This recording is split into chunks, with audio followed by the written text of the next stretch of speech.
Assalamualaikum warahmatullahi wabarakatuh. Tepang deui sareng sim kuring, Ujang Combro. Dinu danget ieu sim kuring bade macakeun deui caritaan dongeng bahasa Sunda.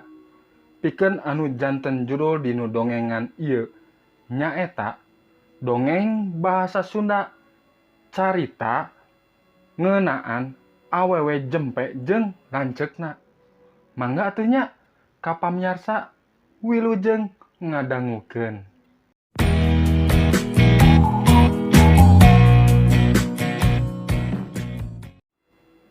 Dongeng bahasa Sunda carita ngeunaan awewe jempe jeung lanceukna. Jalma-jalma nyebut kuring silent woman bisa jadi sabab ayana kuring teu ditandaan ku sora. Kuring teu nyarita, sumawona nyaring, sumawona ngagorowok. Mineng jalma nganjang ka imah nini, sanggeus lila ngobrol jeung eyang atawa embah, kakara sadar kuring aya dina kursi pojok bari maca buku. Oh, eta incu ma analis leres? Tanya si Ujang bari imut ka kuring. Nini sok unggek ngajawab panahnya kitu. Si Ujang tuluy nyamperkeun ka kuring. Duh, geulis pisan. Rambutna geulis pisan. Panonna herang. Nini sok seuri lamun ngadenge kitu. Panginten sabab terang, upami si Nini teu aya, komentar tamu atanapi jalma sanes anu ningali kuring bakal rada nyimpang. Aranjeunna bakal nyareos sapertos kieu. Karunya kumaha geulis anjeun belet pire sareng lumpuh. Naon komentar marehanana kuring bakal seuri.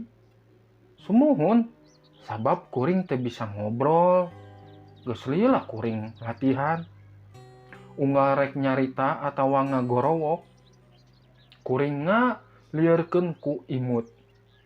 Sabab sora nu kaluar tina sungut kuring ngan ukur ngaruk.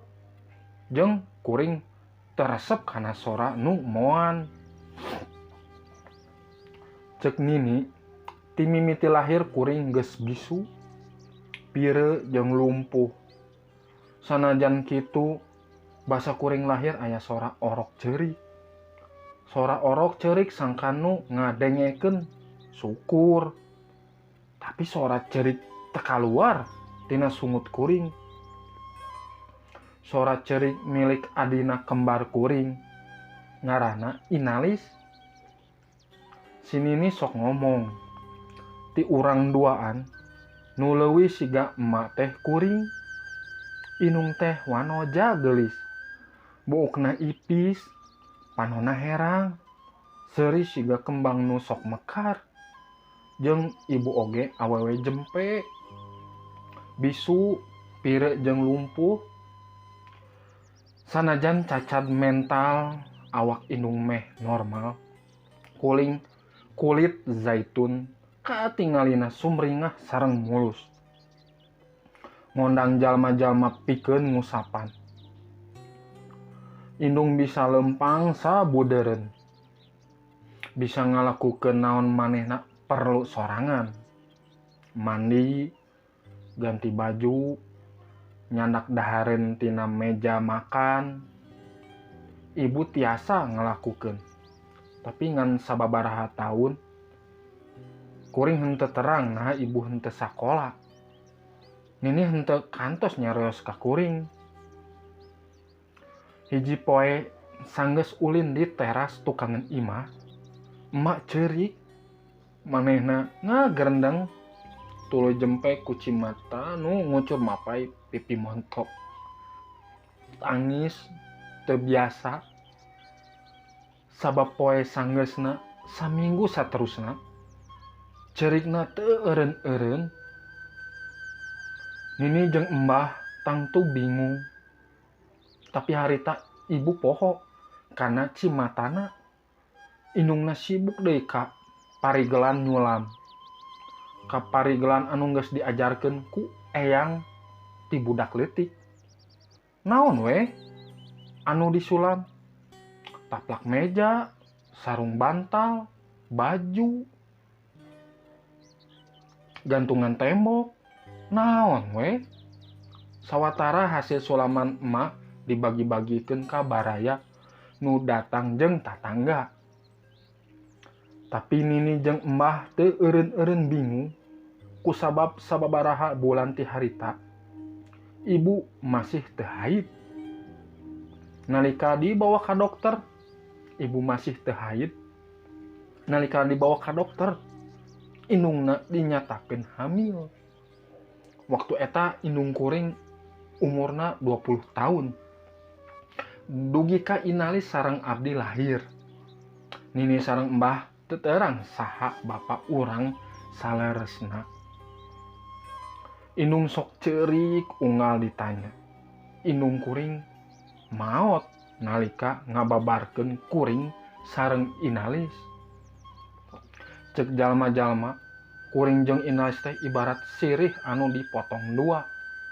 Hiji-hijina bedana nyaeta inalis langkung ageng sareng langkung jangkung. Kusabab saprak budak leutik, inalis geus biasa gerak, nari, nyanyi jeung ngajalankeun sabudeureun maen. Samentara eta kuringan marangan manehna ti ujung pakarangan, imut, keprok leungeun jeung buru-buru ngudag manehna. Inalis bener-bener bogoh ka kuring, sabab kuring bener-bener bogoh ka manehna. Inalis salawasna mantuan kuring. Kuring ditunda dina pangkonan, pikeun dipindahkeun tina lantai kana kursi atawa ranjang. Anjeunna ngagotong kuring nalika kuring hoyong ningali parade ngambang nalika perayaan kemerdekaan. Kuring masihan anjeunna tuangeun sareng non we kaulinan anu anjeunna gaduh.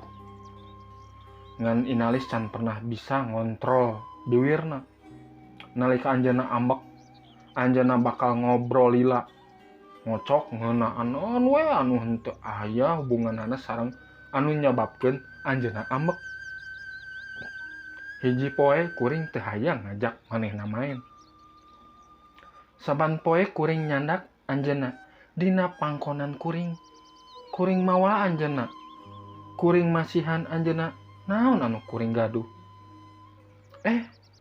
Balasana ditolak ngan ukur ngajak ulin. Lanceukna kumaha? Cek inalis bari muka sinis. Dasarna budak teu nyahoeun sorangan. Geus lumpuh, belet, jeung pireu deui.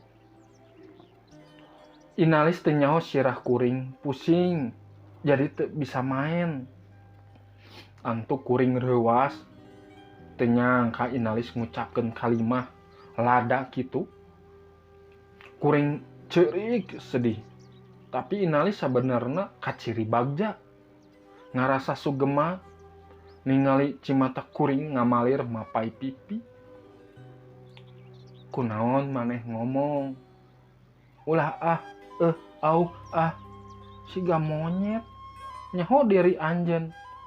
Anjeun manusia anu teu aya gunana.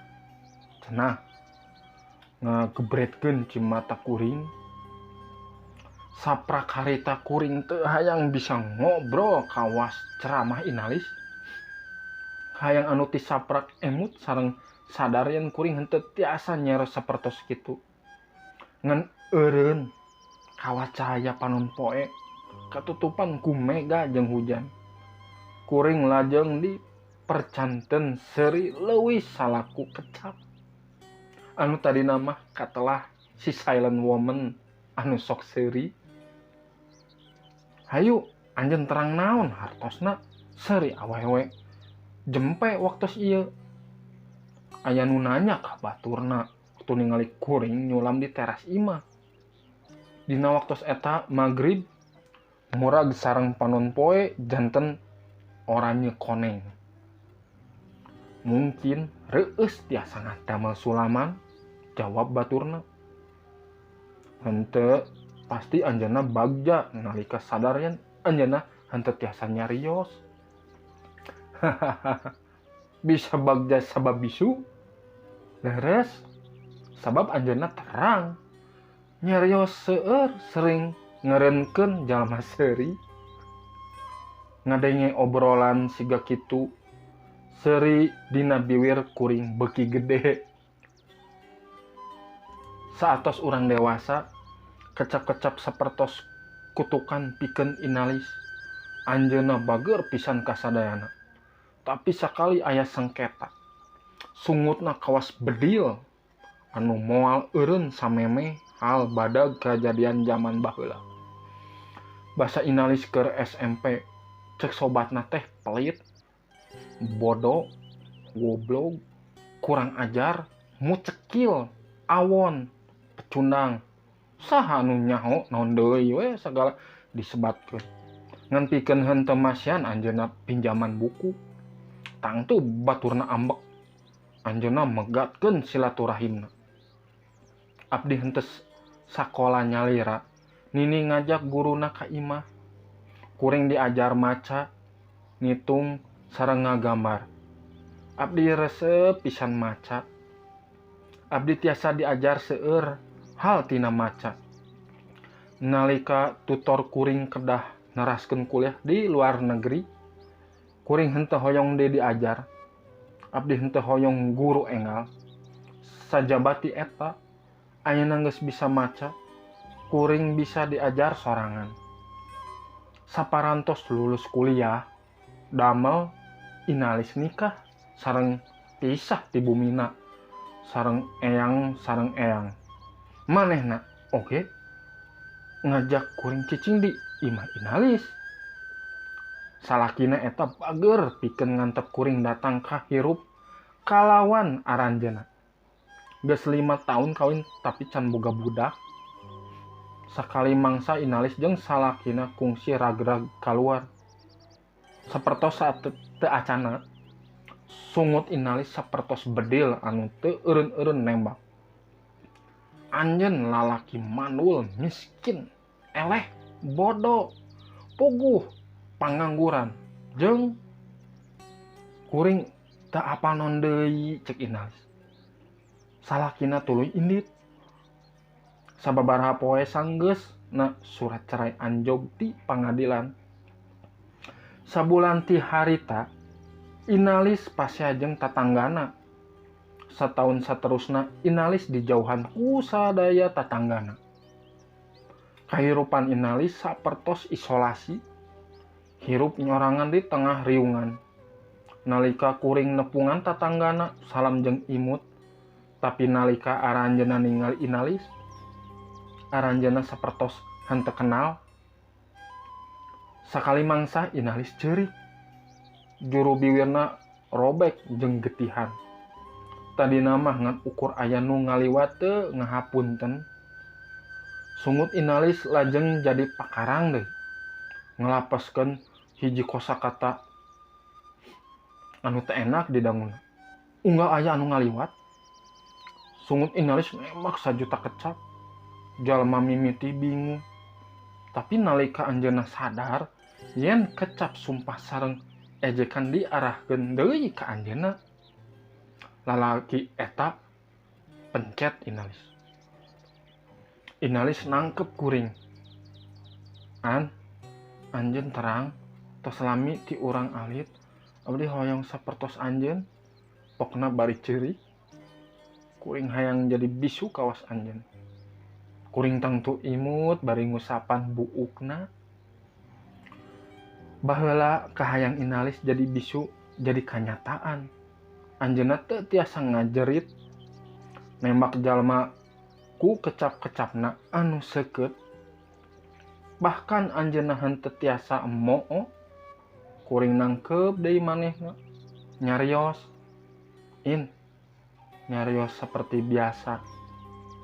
tembal kuring tapi inalis jempe getih seger nyesakeun leungeun kuring basa ngarampa keris anu napel dina dada inalis.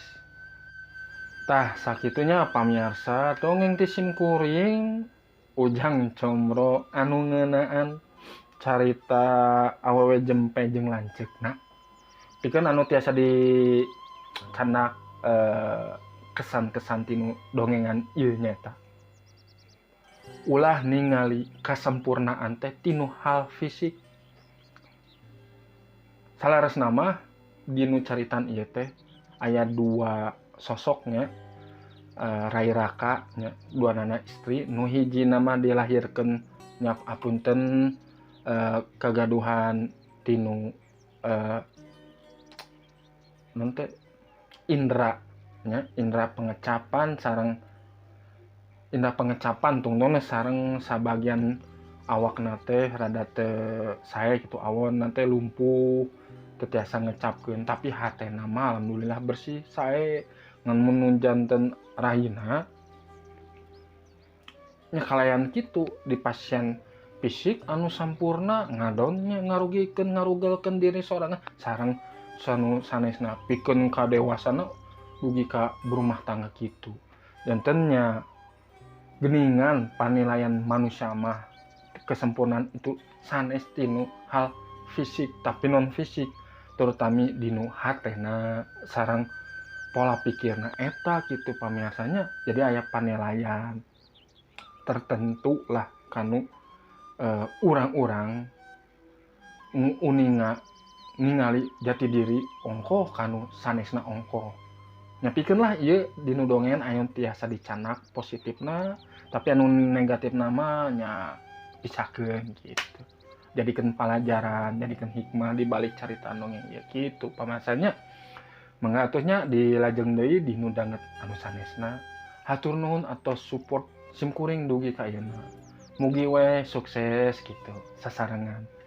Mun sanesnya abdi janten konten kreator dinu dongengan anjeun dinu pakarang pagawean anu sanes sing digampilkeun dinu sagala urusanana kitu nya. Mangga atuh dipihatur sim kuring bade pamit lah. Amit mungkur, amit mundur. Assalamualaikum warahmatullahi wabarakatuh.